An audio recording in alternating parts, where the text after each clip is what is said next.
नमस्कार, आप देख रहे हैं जनता टीवी। मैं हूं आपके साथ अमन त्रिपाठी। बुलेटिन का आगाज करेंगे एक बड़ी खबर के साथ। बड़ी खबर, बड़ी जानकारी लखनऊ से सामने। लखनऊ से इस वक्त की बड़ी खबर आपको बता दें, आज से एमएलसी की 13 सीटों के लिए नामांकन शुरू होने। ये बड़ी खबर, बड़ी जानकारी। विधान परिषद की 13 सीटों के लिए चुनाव होता नजर आएगा। ये बड़ी खबर, बड़ी जानकारी आपको बता रहे हैं। 4 से 11 मार्च तक नामांकन भरे जाएंगे। वहीं 12 को नामांकन पत्रों की जांच होगी। 14 तक नाम वापसी की जा सकती है। वहीं 21 मार्च को एमएलसी पद के लिए मतदान होता नजर आएगा। इसी खबर पर हमारे सहयोगी अनूप कुमार सिंह हमारे साथ तमाम जानकारी के साथ जुड़े हुए हैं। अनूप, आपसे जानना चाहेंगे, एमएलसी पद के लिए 13 सीटों को लेकर नामांकन शुरू होने हैं, क्या कुछ जानकारी सामने है? देखिए, उत्तर प्रदेश में 13 सीटों पर एमएलसी का चुनाव होना है। ऐसे में आज से नामांकन की प्रक्रिया शुरू हो जाएगी। 11 तारीख तक नामांकन की प्रक्रिया रहेगी। उसके बाद 12 से 14 तक उसके जो प्रपत्र भरे जाएंगे उनकी जांच होगी। उसके बाद 14 तारीख को नाम वापसी लिया जा सकता है। कोई अगर अपना नाम प्रत्याशी लेना चाहता है वापस ले सकता है। उसके बाद चुनाव की प्रक्रिया शुरू हो जाएगी। यानी 21 तारीख को मतदान होना है। 13 सीटें हैं। अगर प्रत्याशी 14 हो जाते हैं तो चुनाव होगा। अगर 13 प्रत्याशी ही रहते हैं तो निर्विरोध भी चुने जा सकते हैं। हालांकि संख्या बल के अनुसार अगर देखा जाए तो समाजवादी पार्टी के 3 प्रत्याशी विधान परिषद की पहुंच सकते हैं।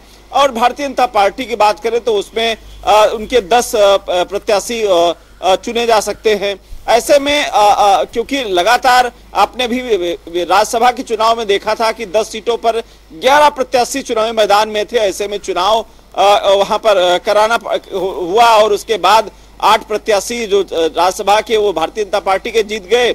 एक समाजवादी पार्टी का जो प्रत्याशी था वो उसको हार का सामना करना पड़ा।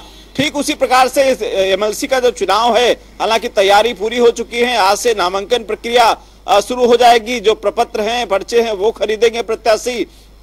उसके बाद पर्चे खरीदने के बाद उसमें दाखिल भी करेंगे। अब देखने वाली बात यह होगी कि 13 सीटों पर कितने प्रत्याशी चुनाव मैदान में होंगे।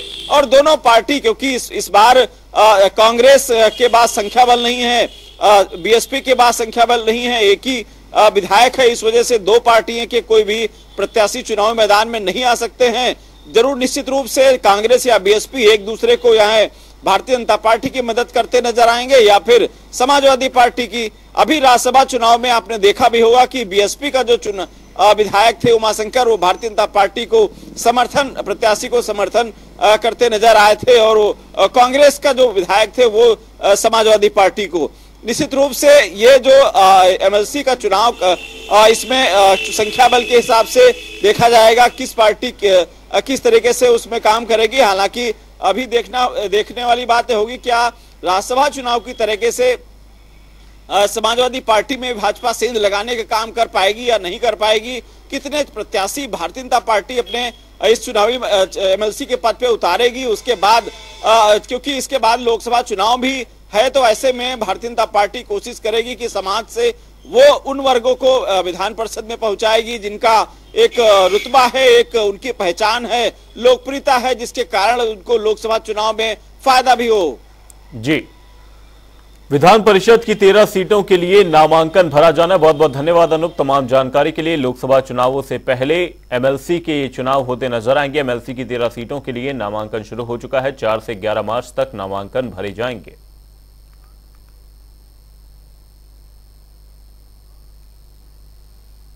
बुलेटिन में आगे बढ़ेंगे, रुक करेंगे अगली बड़ी खबर की और बड़ी खबर, बड़ी जानकारी सामने। बीजेपी प्रत्याशियों की दूसरी सूची जारी करती नजर आएगी।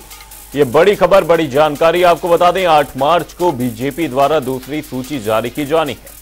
7 मार्च को बीजेपी संसदीय बोर्ड की बैठक होती नजर आएगी। प्रत्याशियों के नामों को लेकर इस दौरान मंथन होता नजर आएगा। सुबह सपा आरएलडी अपना दल की सीटें तय होती नजर आएंगी।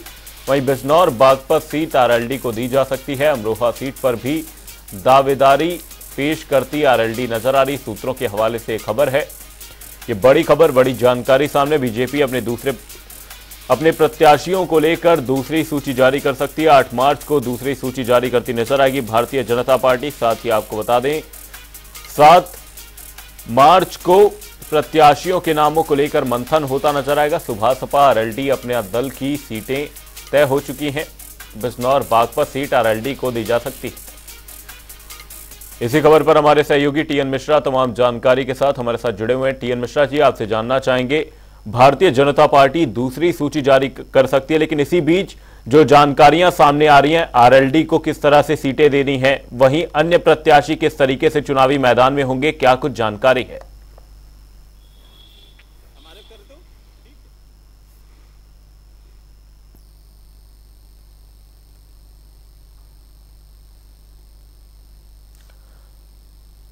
बीजेपी 8 मार्च को दूसरी सूची जारी करती नजर आएगी। बड़ी खबर, बड़ी जानकारी, प्रत्याशियों की दूसरी सूची जारी की जाएगी।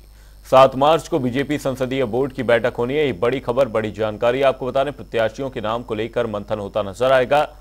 वहीं बीजेपी 8 मार्च को दूसरी सूची जारी करेगी। अमरोहा सीट पर आरएलडी दावेदारी पेश करती नजर आ रही, सूत्रों के हवाले से जानकारी है। वहीं बीजेपी अपने प्रत्याशियों की दूसरी सूची 8 मार्च को जारी करने वाली है। 7 मार्च को बीजेपी संसदीय बोर्ड की बैठक होती नजर आएगी, जिसमें प्रत्याशियों के नामों को लेकर मंथन किया जाएगा। आपको बता दें, उत्तर प्रदेश की 51 सीटों पर तस्वीर साफ हो चुकी है, लेकिन बची हुई 29 सीटों पर तस्वीर साफ होनी बाकी है। इसी खबर पर हमारे सहयोगी टीएन मिश्रा हमारे साथ तमाम जानकारी के साथ जुड़े हैं। टीएन मिश्रा जी, आपसे जानना चाहेंगे, प्रत्याशियों की दूसरी सूची जारी की जानी, लेकिन इससे पहले जो सवाल हैं, बचे हुए 29 सीटों पर अभी प्रत्याशियों के चेहरे साफ होने बाकी हैं।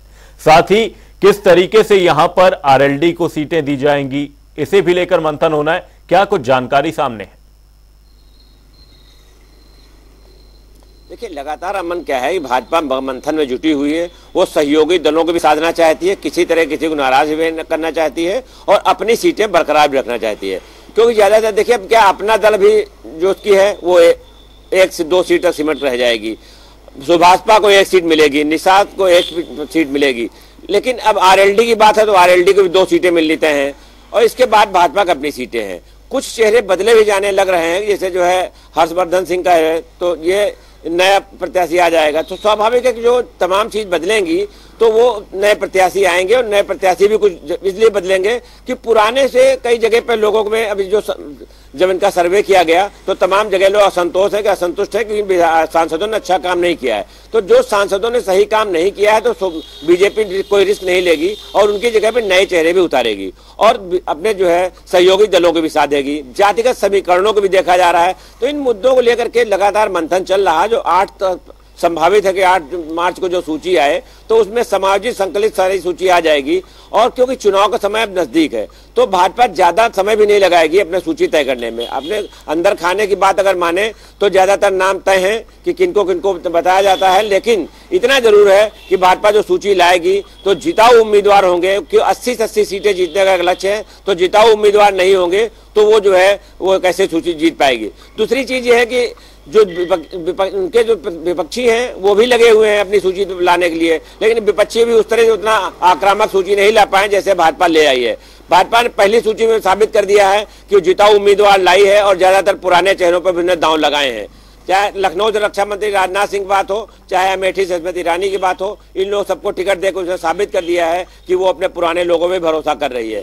लेकिन अब नई सूची में जो नाम आएंगे वो देखने वाले होंगे। लेकिन इतना जरूर है कि जो सहयोगी दल हैं उनको सीटें देने में थोड़ी अभी दिक्कत आ रही है और उसको लेकर के मंथन चल रहा है। जी अमन, प्रत्याशियों के नामों को लेकर मंथन होना है। बहुत बहुत धन्यवाद टीएन मिश्रा जी तमाम जानकारी के लिए। आपको बता दें, सुभाषपा आरएलडी अपना दल की सीटें इस दौरान तय होती नजर आएंगी। संसदीय बोर्ड की जो बैठक होगी उस दौरान अमरोहा सीट पर भी दावेदारी पेश कर रही आरएलडी को लेकर चर्चा होगी।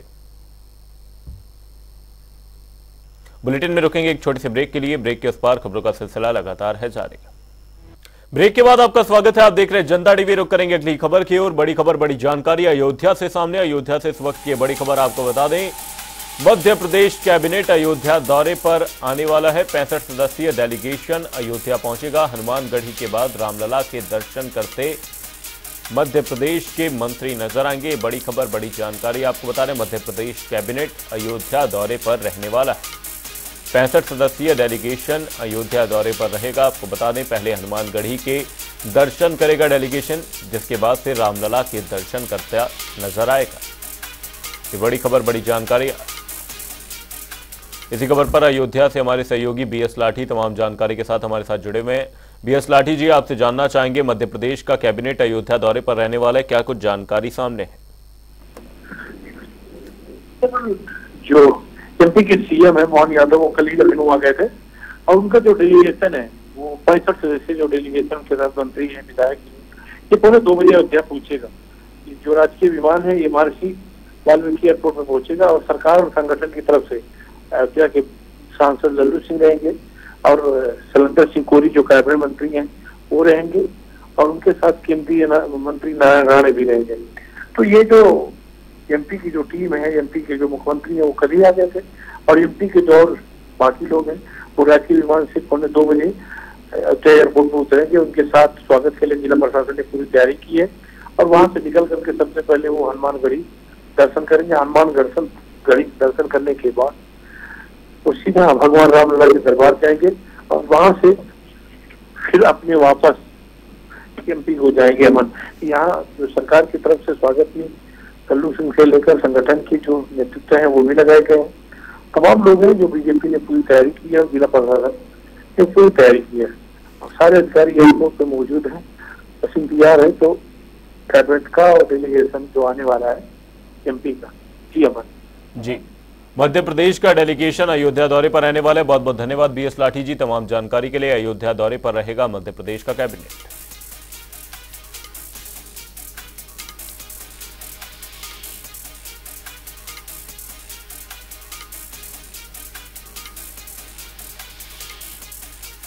पैंसठ सदस्यीय डेलीगेशन अयोध्या दौरे पर रहेगा। राजस्थान के डिप्टी सीएम प्रेमचंद बैरवा सिद्धार्थनगर पहुंचे, जहां उनका पार्टी के कार्यकर्ताओं ने जोरदार स्वागत किया। साथ ही उन्होंने चुनाव प्रबंध समिति और लोकसभा चुनाव से संबंधित बैठक की। इस दौरान उन्होंने कहा कि हिंदुस्तान अपने यशस्वी प्रधानमंत्री मोदी जी की सोच और विजन को जानती है। साथ ही हमारी भारतीय जनता पार्टी की सरकार किस तरह की सरकार है ये हमें बताने की आवश्यकता नहीं है। इस बार बीजेपी 400 सीट के आंकड़े को पार करेगी।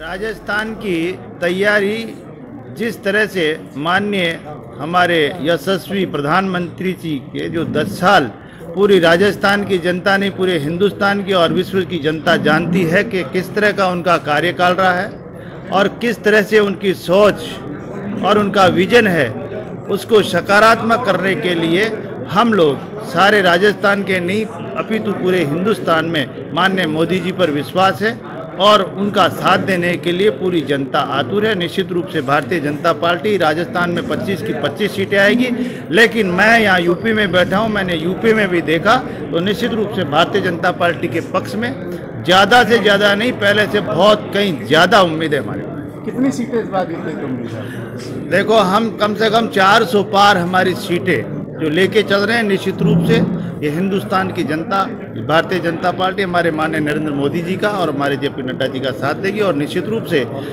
हम 405 सीटों से आगे। सपा राज्यसभा सांसद रामजीलाल सुमन आगरा पहुंचे, जहां सपा कार्यकर्ताओं ने उनका जोरदार स्वागत किया। इस दौरान सांसद रामजीलाल सुमन ने केंद्र सरकार पर जमकर निशाना साधा। उन्होंने कहा कि महंगाई और बेरोजगारी चरम पर है और केंद्र सरकार का इस ओर कोई भी ध्यान नहीं है। मैं समाजवादी पार्टी के राष्ट्रीय अध्यक्ष श्री अखिलेश यादव को धन्यवाद देता हूं कि उन्होंने हमारे ऊपर भरोसा जताया। जहाँ तक राज्यसभा का सवाल है, संसद हमारे लिए कोई नई जगह नहीं है। मैं पहले भी 4 बार लोकसभा में रहा हूँ, भारत सरकार में मंत्री रहा हूँ। तो जो संसदीय परंपराएं हैं उनको हम भली बात समझते हैं। ये विधानसभा और संसद, यहाँ कानून बनते हैं। जनता के जो हक में कानून बनेंगे उनका तो हम समर्थन करेंगे, लेकिन जन विरोधी कानूनों को सरकार लाएगी उनका डटकर मुकाबला किया जाएगा। हम अपनी प्राथमिकता को जानते हैं। बेबस हैं, बेसहारा हैं, बेरोजगारी बढ़ी है, आंकड़े कुछ भी बताएं, तो इन सब सवालों पर मुखर विरोध होगा। और जहां तक सरकार के आंकड़ों का सवाल है, समस्याएं जस की तस हैं और बड़ी हैं। सरकार कोई अखबारों से नहीं चलती, सरकार आंकड़ों से नहीं चलती, सरकार जनता के भरोसे से चलती है, विश्वास से चलती है। और जनता का जो आकलन है उसके हिसाब से मैं कह सकता हूं सरकार हर मोर्चे पर विफल रही है। बुलेटिन में रुक करेंगे 2 मिनट में 10 बड़ी खबरों की ओर। गोंडा में बाइक बनी आग का गोला, इलाके में मचा हड़कंप, बाइक सवार की बची जान। अवैध कॉलोनियों पर विकास प्राधिकरण की मेहरबानी, खानापूर्ति के लिए कुछ अवैध जमीन पर चलाया बुलडोजर, बड़े पैमाने पर हो रहा था अवैध प्लॉटिंग का कारोबार। आगरा में शोरूम के ऊपर घर में लगी भीषण आग, आग में फंसा था परिवार, ऊपर से कूदकर बचाई जान। उन्नाव में महाशिवरात्रि के दिन निकाली जाएगी भोले बाबा की बारात, नर सेवा, नारायण सेवा और हिंदू जागरण मंच की ओर से निकाली जाएगी बारात, तैयारियों को लेकर की गई बैठक। ललितपुर में घर से लापता प्रेमी जोड़े का मिला शव, इलाके में मचा हड़कंप, पुलिस ने शव का कराया पोस्टमार्टम। मैनपुरी में लोकसभा चुनाव की तैयारियां तेज, पैरामिलिट्री फोर्स और पुलिस ने निकाला फ्लैग मार्च, लोगों को मतदान के प्रति किया जागरूक। प्रतापगढ़ में ससुराल जनों ने महिला की जमकर पिटाई, वीडियो सोशल मीडिया पर वायरल, पुलिस ने मामला किया दर्ज। सुल्तानपुर में ओपी राजभर का फूंका पुतला, शिक्षा भर्ती मामले में ओपी राजभर ने दिया था आपत्तिजनक बयान, सत्यकांति पार्टी और जन सरोकार समिति ने जताया विरोध। आगरा में वर्तमान सांसद एसपी सिंह बघेल को दोबारा मिला बीजेपी का साथ, एक बार फिर लोकसभा के लिए बनाया गया प्रत्याशी, कार्यकर्ताओं ने मनाया जश्न। लखीमपुर खीरी में भीषण सड़क हादसा, 3 लोगों की हुई मौत, जांच में जुटी पुलिस। बुलेटिन में फिलहाल के लिए सिर्फ इतना ही। कहीं जाएगा नहीं, जनता डी पर खबरों का सिलसिला रहेगा जारी, तब तक के लिए नमस्कार।